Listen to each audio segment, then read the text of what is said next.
చార్ధామ్ యాత్ర 2025 స్టార్ట్ అయింది. ఈ యాత్రలో ఫస్ట్ ప్లేస్ అయిన యమునోత్రిలో చూడవలసిన ప్లేసెస్ ఏంటంటే, ఫస్ట్ ప్లేస్ యమునామాత టెంపుల్. ఇదే మెయిన్ టెంపుల్ యమునోత్రిలో. మనం ట్రెక్కింగ్ చేసుకుంటూ ఫైనల్గా రీచ్ అయ్యే ప్లేస్ ఇదే.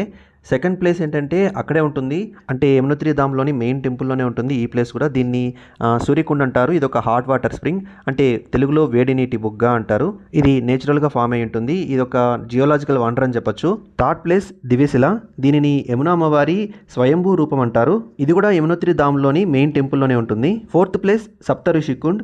ఇది యమునా నదికి సంబంధించిన అసలైన జన్మస్థలం. ఇక్కడికి వెళ్ళాలంటే యమునోత్రి ధామ్లోని మెయిన్ టెంపుల్ నుంచి 10 కిలోమీటర్లు మనం ట్రెక్కింగ్ చేసుకుంటూ పైకి వెళ్లాల్సి ఉంటుంది. Fifth place Janaki Chatti. యమునోత్రి ధామ్కి ట్రెక్కింగ్ ఇక్కడ నుంచే స్టార్ట్ అవుతుంది. ఇది ఒక చిన్న విలేజ్. Next place కర్సాలి. ఇది కూడా ఒక చిన్న విలేజ్ కానీ బ్యూటిఫుల్గా ఉంటుంది. జానకి చెట్టి నుంచి జస్ట్ ఒక 1 కిలోమీటర్ డిస్టెన్స్లోనే ఉంటుంది. సెవెంత్ ప్లేస్ శనీశ్వర ఆలయం. ఇది కర్సాలి అనే విలేజ్లోనే ఉంటుంది. చార్ధామ్ యాత్ర కంప్లీట్ అయిపోయిన తర్వాత మిగిలిన ఆ 6 నెలలు యమునోత్రి టెంపుల్లోని అమ్మవారి విగ్రహాన్ని తీసుకొచ్చి ఈ టెంపుల్లోనే ఉంచి పూజలు చేస్తారంట. ఇంకా ఇక్కడున్న ఇంకొక famous visiting place Hanuman Chetty. ఇది యమునోత్రి ధామ్ నుంచి 13 కిలోమీటర్లు ముందుగానే ఉంటుంది. అంటే యమునోత్రి ధామ్కి మనం ఈ ప్లేస్ మీద నుంచి వెళ్తాం. హనుమాన్ చెట్టి నుంచి దర్వా టాప్ ఇంకా దోడితాల్ అనే ప్రదేశాలకి ట్రెక్కింగ్ చేసుకుంటూ వెళ్తారు. సో ట్రెక్కింగ్ యాక్టివిటీస్కి ఈ ప్లేస్ ఫేమస్.